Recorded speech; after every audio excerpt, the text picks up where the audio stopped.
Hello. Nice, intimate session.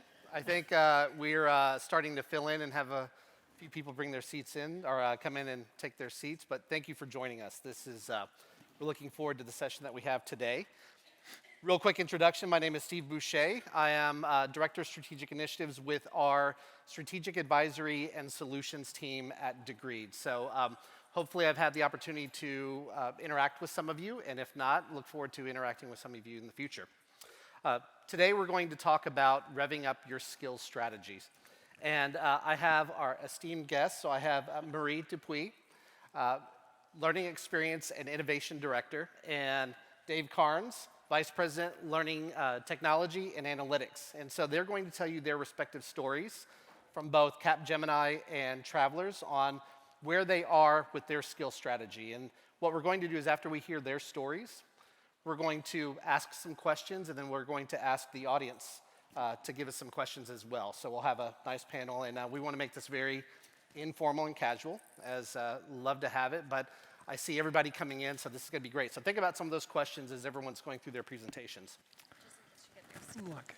I want to start off really quickly just to, the conversations that I have with both our current clients and our future clients is, around skill strategies. And I think there's not one conversation that I've had where it's, okay, we want to start our skill strategy, but we need to figure out the skills taxonomy.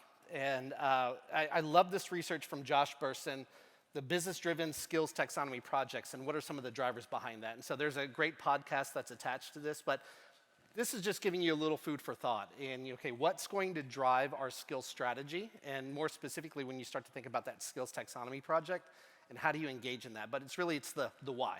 Why are we doing this? And again, we're going to hear from both Marie and Dave on where they started and where they are today. And hopefully you think of some great questions to ask them. So no further delay, let's go ahead and bring up Marie to share her story. So thank you, Marie. Thank you, Steve. Thank you. I have the fan club just in front. Hello, everyone. I'm very happy to be with you today. Just for me to understand a little bit more, who is coming from the Americas? Can you raise your hand? Who is coming from EMEA? Yay! So, just to balance, merci beaucoup de m'avoir.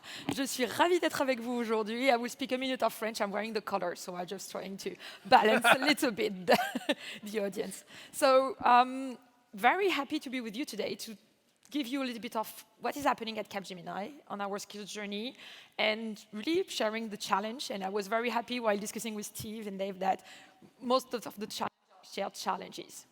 Capgemini, for those who are not very familiar with us, so Capgemini is a consultancy and technology consultancy company. I think there is some issue with my mic. No? Perfect. So consultancy in technology. We are known by our clients on different expertise, cloud, data, cybersecurity. Lately, a lot has been done on sustainability because sustainability in tech is something that is very much booming and concerning our clients. So we have, better? Okay. So very, very at the heart of the need of our clients. So sustainability in technology is one of our expertise that we developed lately. We use our expertise in different playing fields, customer first, so every services that helping the clients to serve and deploy their business, intelligent industry, manufacturing, digital manufacturing, everything that makes the industry 4.0, enterprise management, so all the IT architecture, technology architecture that lies behind the operation of a company. We are active in 12 different industries. We are big. We are 360,000 employees in the world. We will be 400,000 at the end of the year. In around 50 different countries. Our clients are very loyal, so 85% of them being big companies. And the company is booming. We did a lot of growth last year because technology is booming in the world, so we are very proud to accompany the business with that. So if we look at the breadth of our expertise, if we look at the diversity of our people, and if we look at what the growth of our company is, it makes it an amazing playground for any transformation and any movement, specifically around the skills. So learning at Capgemini, what does it mean? So we are a centralized learning team that covers all the different activities, classical activities of learning. We made a very big shift to transform our learning team lately to be organized with portfolio leads that are close to the business, to listen to the needs and what do they want and how do they want to develop their teams. With learning designers using design thinking approach to prepare the best product. With learning technologists, so we have a huge tech stack at Capgemini in terms of learning technology, so we need a team to cover that. And also everything that's about delivery, because you will see in a minute the program that we do are very complex, so we need very much excellence in delivery. Finally, what makes a difference, and I had a very nice talk with friends in the room yesterday about marketing. We have a big marketing team at the university to really create the love story around the product that we develop, around the different journey that we prepare for our people, to make sure that they find their way and they engage in the learning that we do. We are helped by a network of learning business partners that are in the different countries and making sure that they cascade the different designs in the different countries. We have a culture which we summarize like we strive to build a culture of learn it all and not knows it all. So it's very important for us. Why? It's because our clients are coming to us because they do not have the skills or the capacity to innovate or to do good with the technology. So our skill set internally cannot be late. We cannot be far with the technology. We need to be very upfront because the clients are coming to us for that. So of course we cannot be good in a technology that is not yet there. So our responsibility is to make sure that our people are learning, that they are really ready to learn and they are future ready. So future-proofing our workforce is really the priority of the group learning team. We have 3 pillars that we consider to make that happen: the right learning in the right way at the right time. So the right learning for us means proximity with the business, so being close to them. We have global learning boards. We have a lot of iteration with the business to make sure we understand what they need to be good and what kind of capacity we need to create. And with the right content. So we have the chance to propose to our people the most premium access to all the content partners in degree, like Coursera, Pluralsight, Harvard. So they have full access to a lot of different content libraries and to a lot also of alliance partner content. So they have a choice in terms of content that is really, really big and really diverse. Learning in the right way was a big shift, like everyone in that room around the COVID moment. We had to transition to more digital. So currently, nowadays, most of our learning are happening digitally at Capgemini, thanks to Degree that we launched 4 years ago. We still have the chance to have a campus close to Paris, which is called Les Fontaines, which is a place that we use when we want to create the more social aspects of our learning programs and when we want to gather people face to face.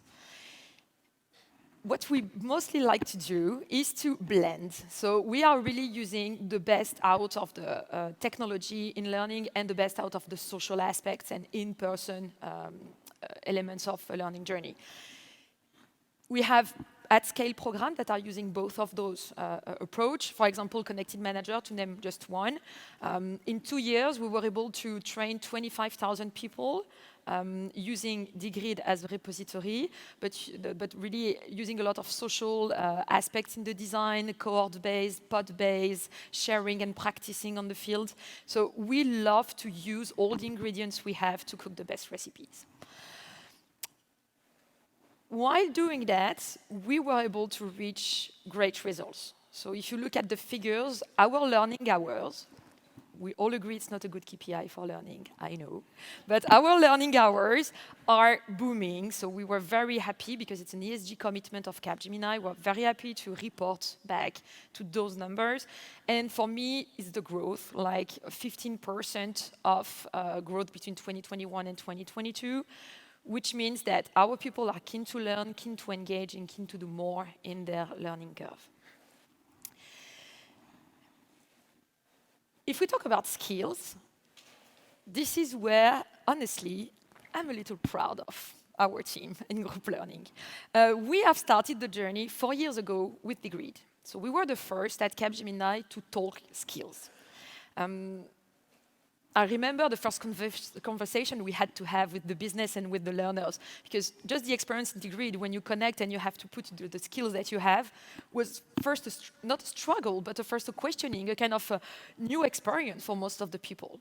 So it was very interesting to start to engage, and the business were coming back to us and say, yeah, but when they open Degreed, they have been asked that. What should they answer? So it's like we were starting really to have ideation and discussions around the skills topic. So the last 4 years, thanks to Degreed, we were really able to engage in skills discussion, skills mapping, not really skills progression for the taxonomy issue we all know, but really the topic was there. We planted a seed. What happened very recently is that we've been followed by 3 new practices in HR that want to go skills-based. So the skills transformation is on its way. We have 3 processes that will now be working around skills: talent acquisition, performance management, and most importantly, global workforce management. So you see 2 faces on the screen. One is my boss, the Chief Learning Officer of Capgemini, and Vincent Moreau, who is the Head of Talent Deployment and Global Workforce Management. It's public, you will see that on LinkedIn, but now at Capgemini, as from 2023, our employee will be sent on a project, not anymore based on the role they currently have, but on the skill sets they have. So our people at Capgemini will be defined in their uniqueness, which is their skill set. And for me, it's an amazing change, because in the past, when a client was casting a team to deploy an infrastructure or to review processes or to do the project, the staffing manager were considering people based on their experience and background and not with their skills. Now, skills will be the definition, and our client will define the skills they want, and we will be able to scan and look at people through their skill set. So it's an amazing change, and we are very keen to engage, and 2023 is the year where we deploy that new processes. And with Degreed, the chance that we have when we talk about integration is that now that our system will talk together, because the client wants specific skill sets, because we know the skill sets of our people, we'll be able to help them to bridge the gap. And if the systems are well talking together, if the journey is seamless, then we will be able to have an amazing employee experience, having a skills journey that has a strong meaning for them. So we were the first. Global workforce management will help us drastically this year to make skills in the middle of the story at Capgemini. Performance management, now at Capgemini, around skills maturity, so it's a big shift too. And talent acquisition has to follow, because if we consider internally people through their skill sets, how can we do differently when we address the potential candidates? So those 3 new processes are following us in that skills journey. What I really like is that because we were the first, thanks to Degreed, thanks to all the things we've done the last years, now we are seen as the experts internally at Capgemini. So people are knocking at my door like every day to ask me, Marie, do we have a skills ontology? What are the skills that we consider for that position? Do we have skills against the role? So really, it's really starting, and we are seen as the person who knows, the person who have been into the topic as soon enough that now we can help and support others. So it's a very important element for me. So as you can see, we have even bigger ambition. It's on the wheel: reward, talent acquisition, I said it, talent deployment, flexible working. We are investigating all the area of the business where skills could be a very helpful moment. So as you see with the tone of my voice, I'm extremely excited with that skills journey. It's a huge passion that is growing within our company. It makes me personally very proud, because I do believe that going beyond the role makes a company more diverse and more inclusive, because we are defining people with their uniqueness, which is their skill set, and it goes much more beyond the title. So I really see a lot of positiveness coming from that journey. Thank you very much. I will hand over to my colleague. Very nice. very nice. We'll see if I can do it without the mic. Are we good on this? Yeah, good. Okay. Hi, everyone. It's wonderful to be here with you all. As Steve said, I'm Dave Carnes, the Vice President of Learning for Technology and Analytics at Travelers Insurance. As you can see on the screen, we're on a transformational journey that we've been on for a little while. A little bit about myself. I joined Travelers back in September of 2021. So a year and 4 months, give or take, whatever that is for me now on this journey. So I'm going to actually take you through kind of what we've done over that short period of time and how we're transforming into more of a skills-focused organization and what's been accomplished. But as you see there, it says building a best-in-class learning organization. That's a key piece. I'll unpack that a little more as we get forward. So a little bit about Travelers. I love Marie with 360,000 employees. I mean, that's just absolutely incredible. We've got 30,000, so we're on a little smaller scale than she is. And when you think about us, we've got operations in the U.S. We're in the U.K. We're in Ireland, so we have a little bit of that global presence as well. And a little bit about my team. So when my role was created back in September of 2021, there was 2 learning teams serving technology and analytics. So that tech community, one that served technology and one that served the data and analytics community. And the goal was to bring those 2 teams together when my role was created. So we spent a lot of time initially in 21 at the end of that year to bring the teams together, and then a lot of time in 2022 to even bring those teams together even further with agile practices and a number of other things. If anybody's interested on migrating that in order to be able to move at pace and scale, happy, hit me up afterwards. I love to share that journey as well. When I look at 2021, I think it's important. We got to root ourselves, or I need to root myself in what we look like back then. And in 2021, learning was happening in pockets of the organization. Some places and some parts were doing it really well. Others, not as much. Certainly a huge opportunity to recognize learning and to elevate the conversation. And that's something I think that we should all be asking ourselves. Where is the learning conversation happening in your organization? Is it only with you and your team and learning? Maybe it gets into HR a little bit. Maybe a couple managers. Really, where is that happening? And I heard a great talk internally the other day around Women's History Month, and it was actually our head of technology and operations, Mojgan, and she was saying that, who's wearing your t-shirt? Who wears your t-shirt when you're not in the room? And what she meant by that is, who's your advocate? So who believes in you in the meetings that you might not be in, or in those moments that matter that you're not there? Who's wearing your t-shirt and singing your praises so that you're represented? And it was done in the way of allies. The reason I mention it is, 1, I think it resonates, but 2, learning to me is the same thing. Who are your learning champions? Who are out there singing and talking about learning and singing those praises beyond your team? And so that's what 2021 was, coming out of that. We didn't have that. So we went to 2022, and I dubbed it the year of learning. So a couple months into the organization, I said, hey, we're going to have the year of learning. And people are like, whoa, hey, we're not sure if we're ready for that. I said, we are.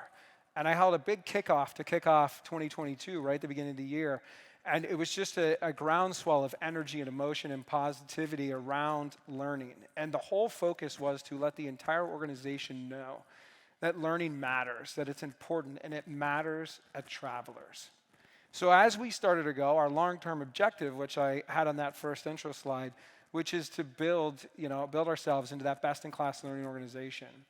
And that's not just my learning team, that's the entire org.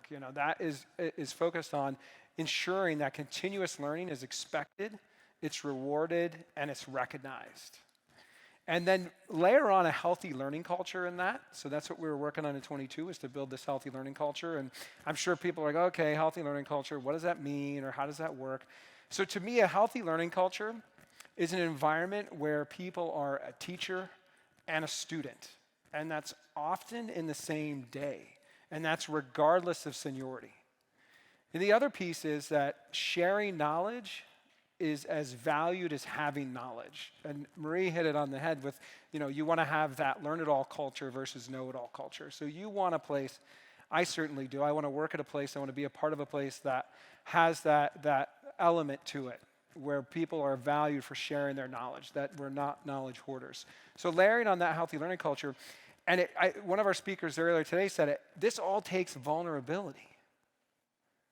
And I know, okay, learning and vulnerability, how does that go together? Well, when you think about it, to learn at the foundational element, you first have to be able to admit you have gaps, right? You have to be able to say, I don't know it all. I have areas to improve in, and if you want to be really effective, you have to be willing to share that with other people so they can help you. And I don't know about you, but to me, that is incredibly difficult to do at any stage in life, let alone at work, where we've kind of come up in these organizations, and it's sort of frowned upon. You don't want to have any weaknesses. Well, we're building a culture that exposes those weaknesses in a positive way because we surface it ourselves, and we come together to move it. So our key result, I talked about the long-term objective, the building the best-in-class learning organization. Our first key result that we established for learning in 2022 was to give everyone 8 hours a month to learn.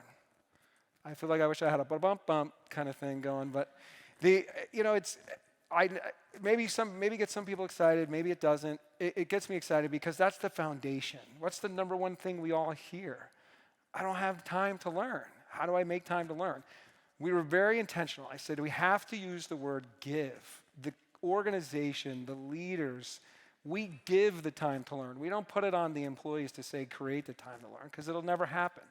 So by the time we got to the latter part of 2022, I started to see that started to seed a bit. We started, on average, getting teams to that 8-hour mark. It ebbs and flows. Some months are better than others, and it just depends on what's happening in the flow of work. But again, everybody knows learning is incredibly important, and it's important to us. So you add all this up, and you can see there learning hours. Again, I know it's a foundational element. But from 21 to 22, 561% increase in the time people spent learning. That was an awesome increase for us. Just a great byproduct of putting that attention onto learning. So if 2022 is the year of learning, what's 2023? Exactly, year of skills.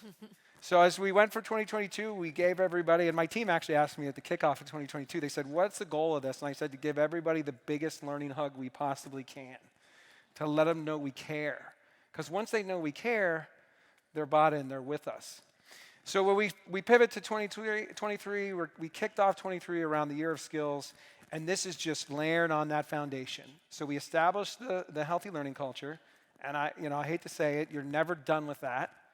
You don't ever hang your hat up and say, wow, I nailed that culture, great, what's next? We're still nurturing that, we're still seeding that and growing it.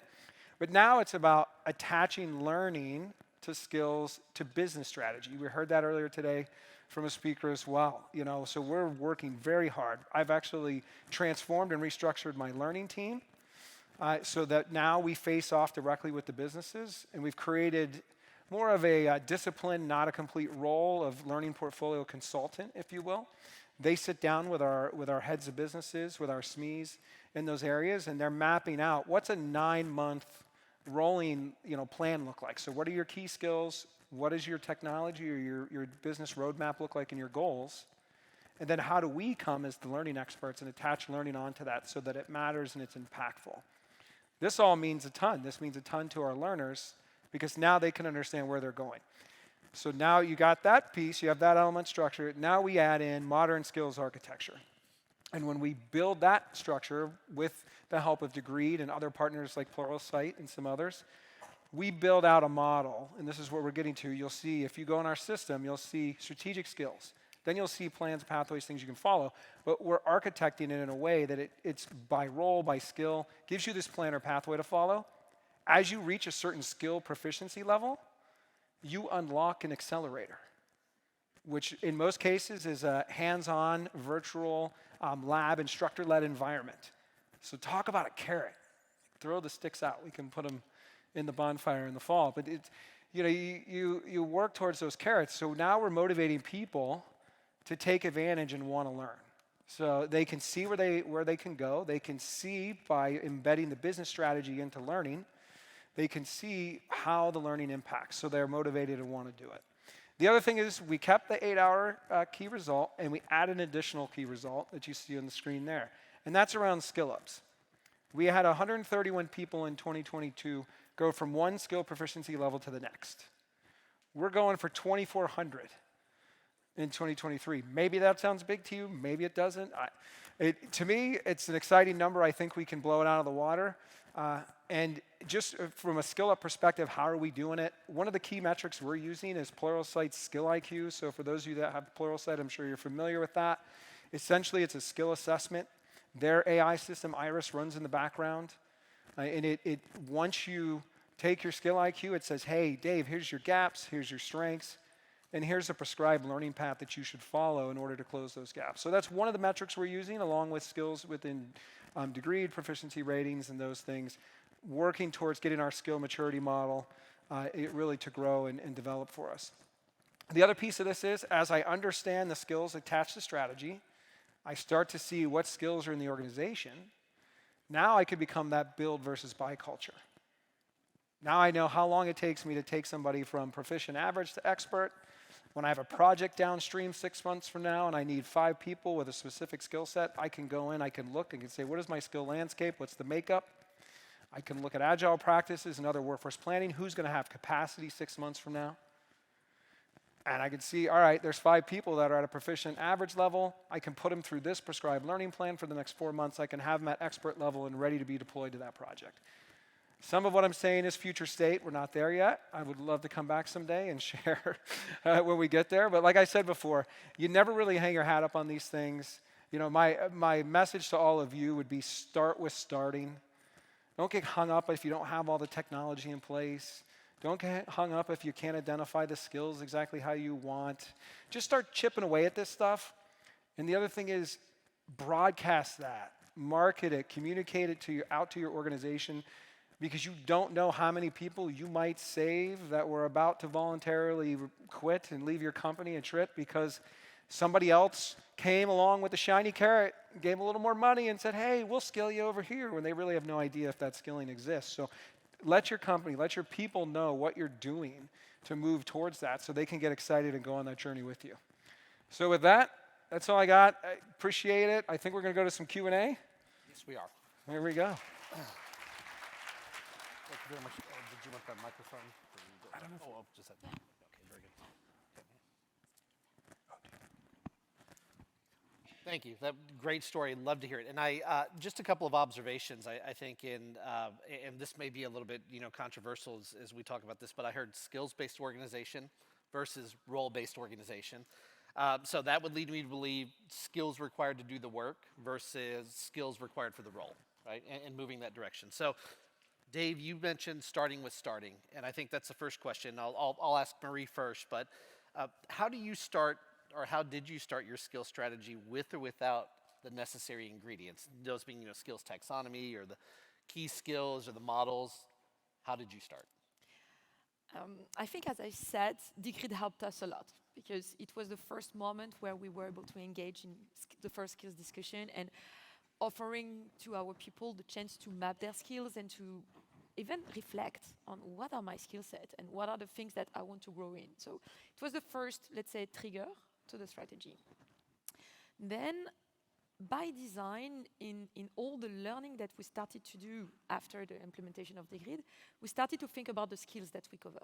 Not anymore with, okay, we need to design a program for the sales. No, what are the skills that we want to convey in that journey to make our people grow? So to kill a little bit the audience perspective, to talk more about the skills that we cover, to make sure that anyone that wants to learn on a specific skills can join that program. So it was, I would say, the second step. And now, because the business and really there is a shift from our leadership to move to a more skills-based organization, when they came to us and said, but what are the skills that we are currently covering? And then by crossing the data of the grid, plus all the skills that we are covering in our program, we started to build a little bit of the skills that matters at Capgemini. So we started really to map, to identify. We don't want to jump into the pure skills taxonomy, and voilà. I really want to go very far from those kind of very static elements. It's more for us to let it grow and but to keep an eye and an ear everywhere in the company to see what are the skills that we see fostering. So it's a huge exercise, and it takes a lot of energy to be everywhere, to listen, to push the skills to be at the heart of everything that we do. But I think it's the best way to keep an agile mindset, like you were describing, on that skills element. Voilà. And I think the thread I'm hearing is, skills, or that skill strategy, very organic. And I think that's what's coming through. So, Dave, how about you? Yeah, we started with defining what a skill is, essentially. That's where we started. It was a cross-functional team that came together last year to say, all right, what's a skill then? And we landed on a skill is a learned ability. It's what a person can do. And that's it. And that's what we boiled it down, and now we're off and running from there. That's how we got started. All right, wonderful. Yeah. We have some questions, but we have such a large audience, and I know that some of you are probably wanting to ask these two great thought leaders some questions. So let's take some questions from the audience, and we'll have Patricia run around with the microphone. So who would like to ask? We have. I actually have one back here. Oh, okay. Oh, very good. Hi. So question for Dave. Verizon has analytics in there.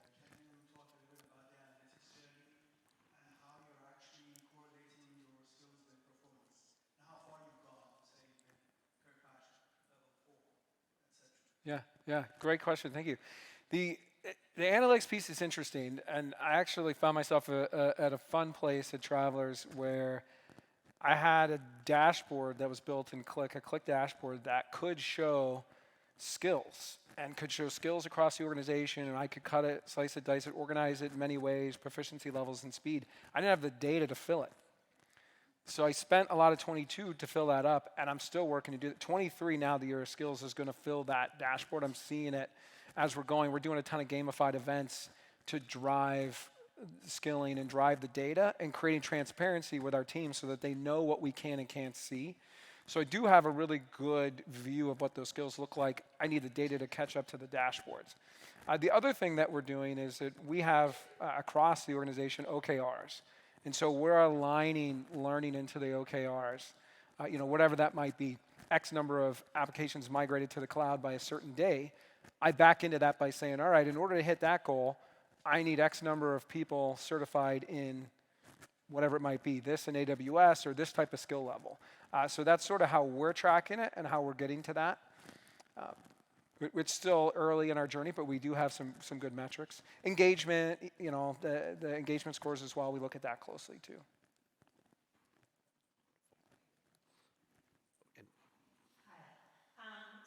I love what you said about giving employees the time to learn as opposed to making them find the time. But can you talk a little more about how you did that? Yeah. So it's not so much of how I did it, it's how everybody else is doing it, really.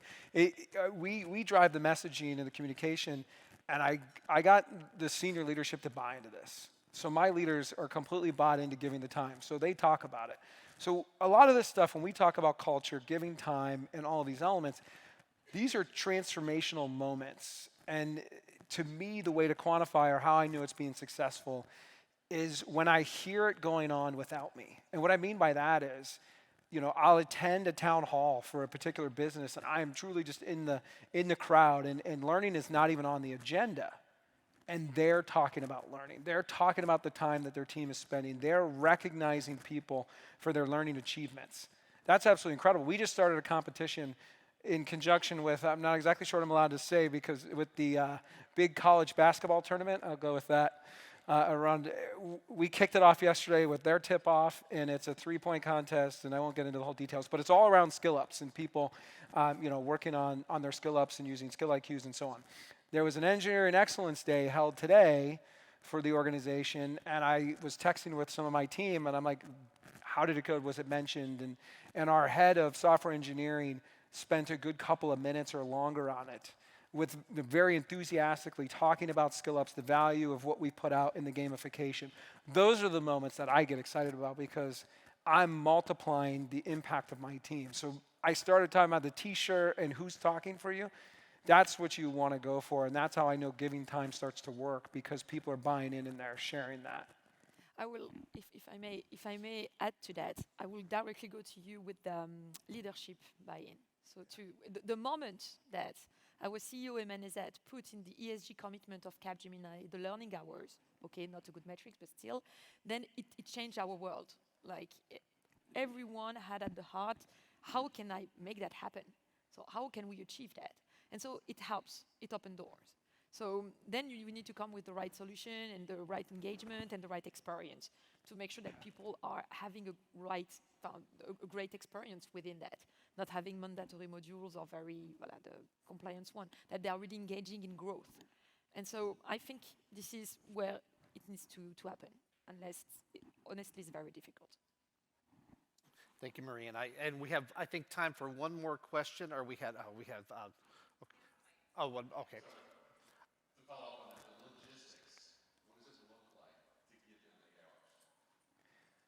Logistically, to give 8 hours. So all right, so maybe like everybody else, the learning ecosystem for us is disconnected. Degree sort of pulls a lot of it together. To actually track and report out on learning time is incredibly difficult. I don't know if anybody else has that pain. We have a hard time. It's all very unorganized. So last year we created what we called a learning journal. It's an internal site that we built and then we marketed and talked about.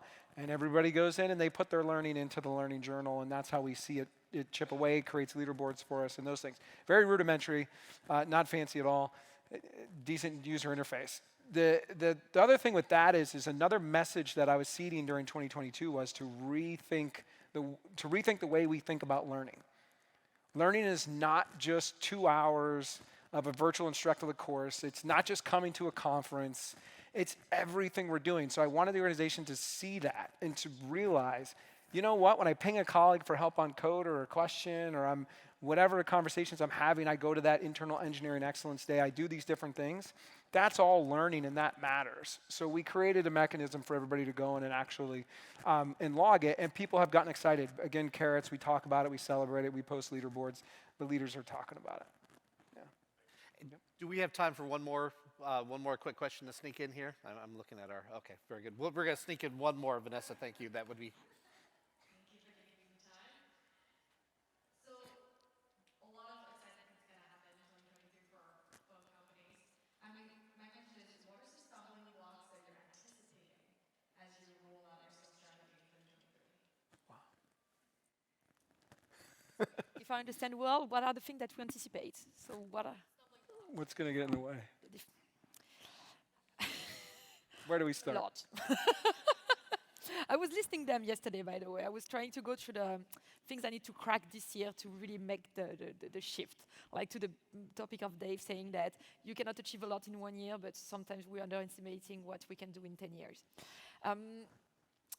I think is about aligning the planets within complex companies like Capgemini, where everyone will have his own definition about what is a skill, his own solution to address the skills. So of course everyone will think he is different, he has a specific needs, he has a specific context where the skills is applied. So how we can make sure that we keep a baseline that is global, that is efficient, that is trackable in terms of data, while the business and the specificities of where the skills will be applied is respected, where people will practice their skills. So negotiation for a sales is not the same like negotiation for a delivery manager or for another role. So it's how we can make skills at the heart so that there is a common understanding of what it is and what sits behind the skills, to the application of it to serve the business, to make sure that the business will not come at a moment with building their own way or having their own lens on the way we see the light. So it's the balance for me, and it's the aligning the planets, making people in harmony in a complex structure. So I would say this is the big challenge this year. For me, so I talked a lot about the learning culture, transforming and doing all of those things. Layering skills throughout the organization has its own next level transformation we need to go through from a culture standpoint. Travelers is a 150-year-old company. We have a lot of legacy mindsets. We have a number of things that we're going to have to work through. So there's another level of transformation that we're going to have to seed within the organization. And to me, it's going to come back a lot to psychological safety. Creating psychological safety, that vulnerability element, and getting our leadership bought in So creating business value and then really creating the value for the employee. So learning, there's the learning strategy and there's the skills strategy, and skills strategy is much further reaching than just the learning piece. So it's really understanding and helping all of those stakeholders to see how that comes together. And that's going to be difficult, but I like the challenge. I think it's going to be a lot of fun. Got a great team. A bunch of them are in the audience today. You can't do it without wonderful people. So I'm sure we can ask tons and tons of questions of these two, and thank you for your time. So everyone, if you could join me in giving a big hand.